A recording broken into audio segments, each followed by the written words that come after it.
Hello, I'm on my way to visit my parents for the weekend. I had a good week. This time I'm actually, the last time I went, I didn't bring a laptop or anything, but this time I am. The reason being, oh gosh, they put another red light. I feel like instead of I don't know, there's more and more red lights that keep popping up, and more traffic lights.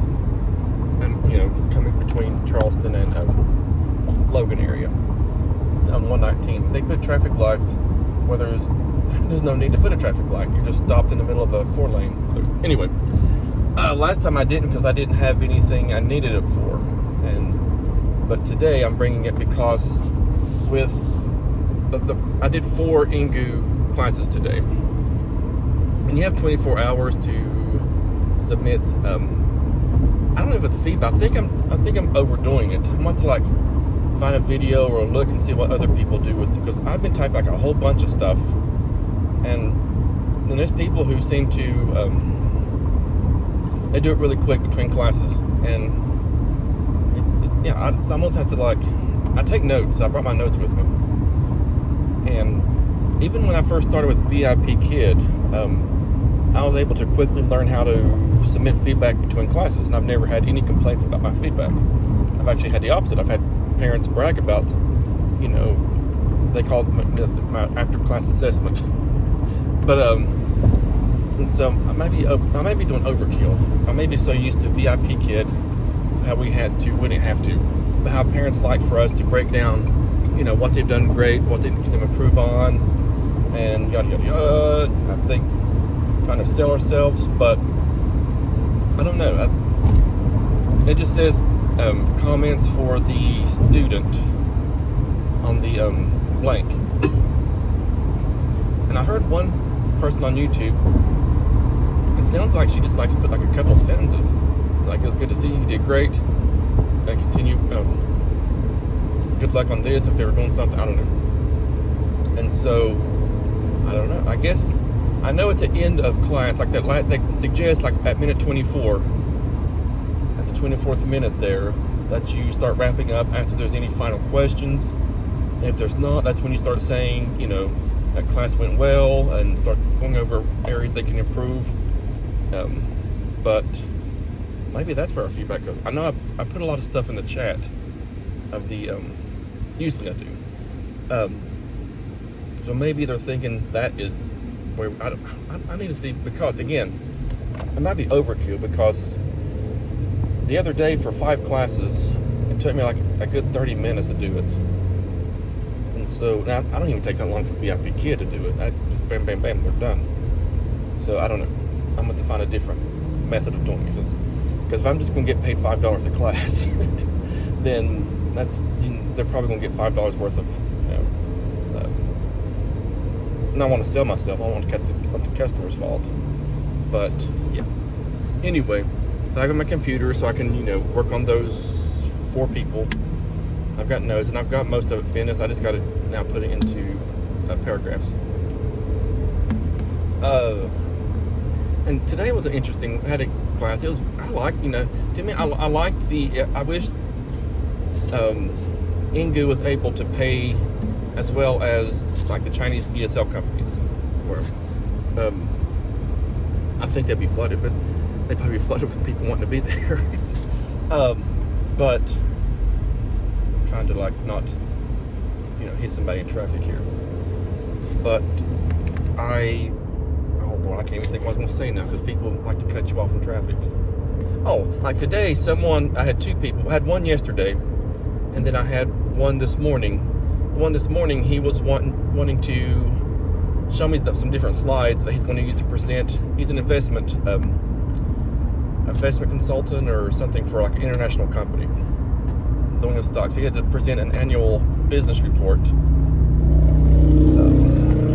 and so he was wanting to make sure, because the clients, the other business people, were going to be from the United States. So he wanted to go over some of the slides with me and let me make sure the translations were correct for that. And so that's what we did. I basically was looking at his presentation and was seeing what was what I would understand. Just pretend like I was the person watching the presentation or want to see the presentation. If there's anything confusing, like word-wise, because if it's about stocks and investments, I'm not the guru of that. Definitely not. Like, far from that. And so I was able to go through that with him. This morning I had my final class was she is an 18-year-old college student, and she wanted to skip the article. I think she read it before class. She wanted to skip the article and skip the vocabulary part and go straight to the discussion questions. So that was interesting as well. And I was happy that, fortunately I had already read the article like several times for several other students. They all seem to like select the same article. I don't know if it's because it's the first one there on some days, I don't know. But I've had like most of them select the same article. So there's one article I've read probably 10 times already. And it's about, what is it? Oh, metabolism. Studies show metabolism doesn't slow down until you hit, during your middle age. In middle age, it doesn't slow down, period. Something, I don't agree with that, I don't know. But they didn't really give much data to support it, so that's something all the other students said, like, why is it not metabolism? And they don't give you an alternative. If it's not metabolism, then what is it? So, yeah. So I like how they can analyze articles like that and use their English for it.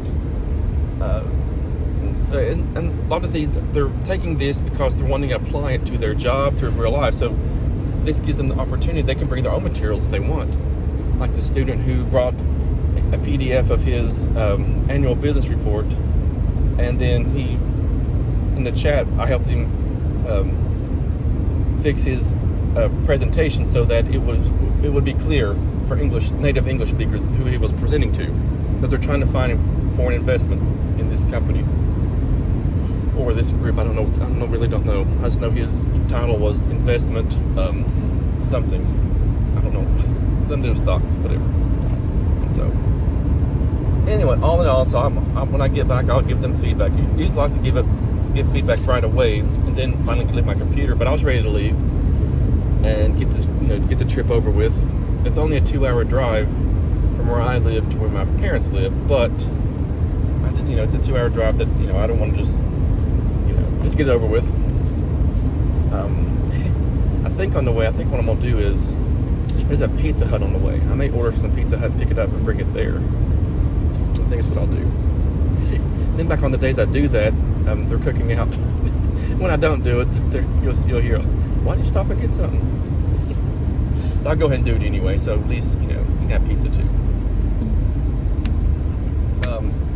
It's nice, I talked with Cindy today on her channel, and that's, that's the first time I've been interviewed on a channel, on another YouTube channel.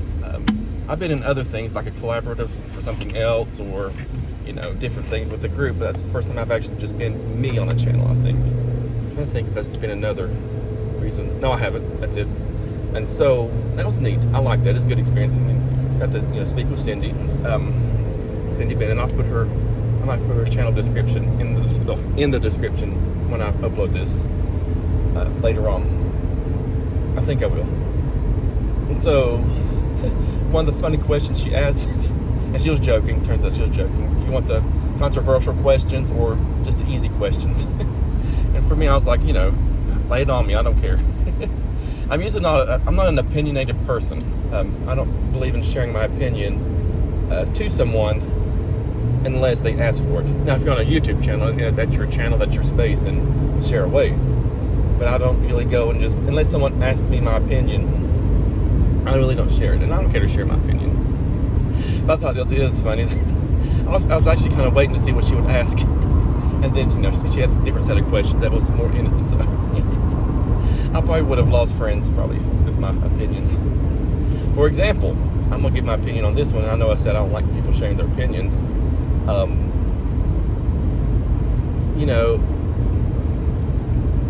I can't, I'm never political.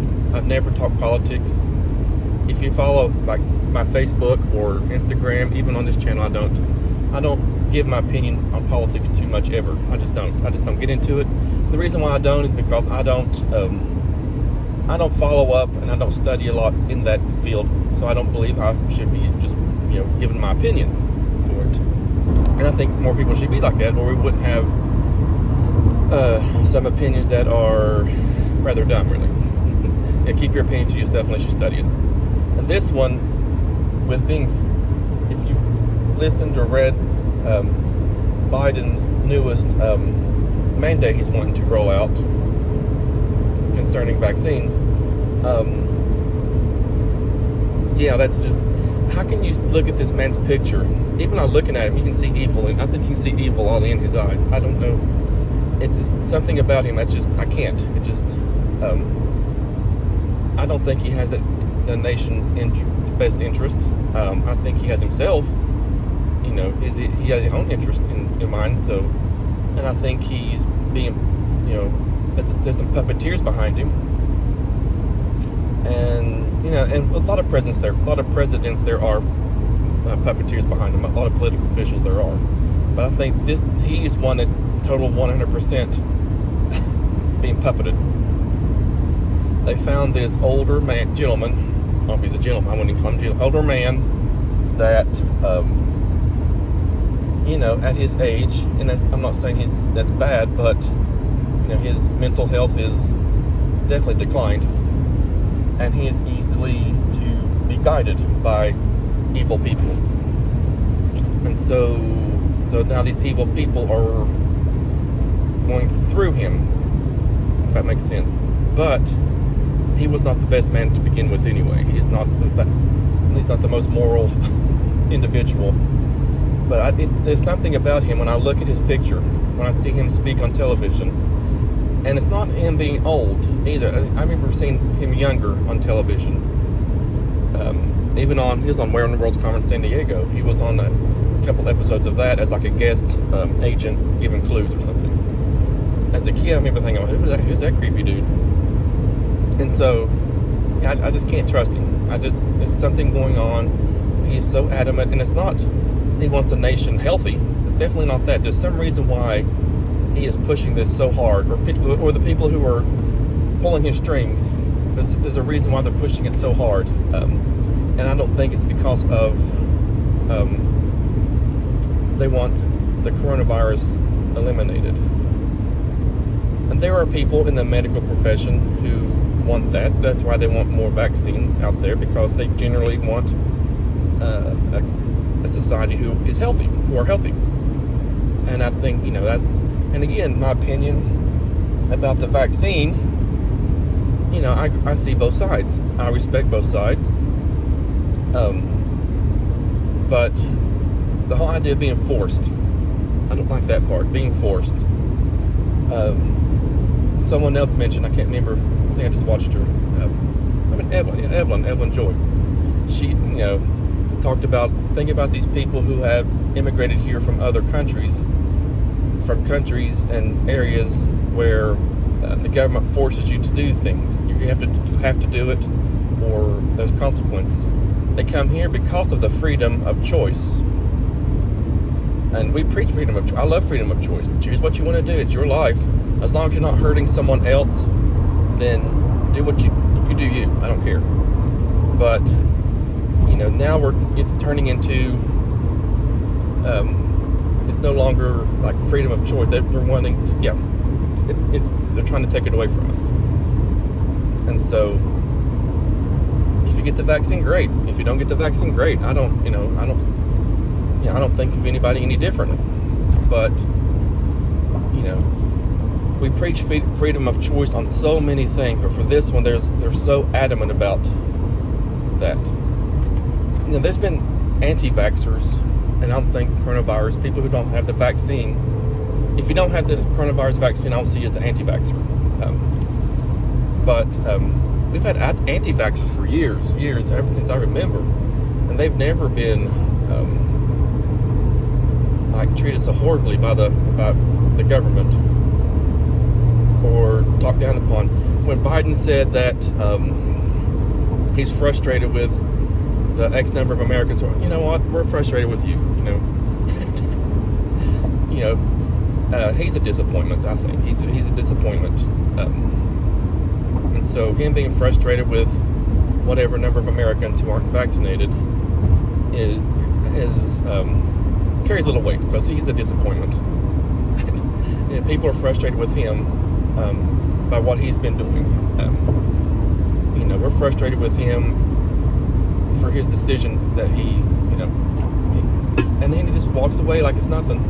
The whole checking. Remember, he was checking his watch during the funeral, and I know how the media will take pictures and they'll construe things different ways, but that's really him, though. It's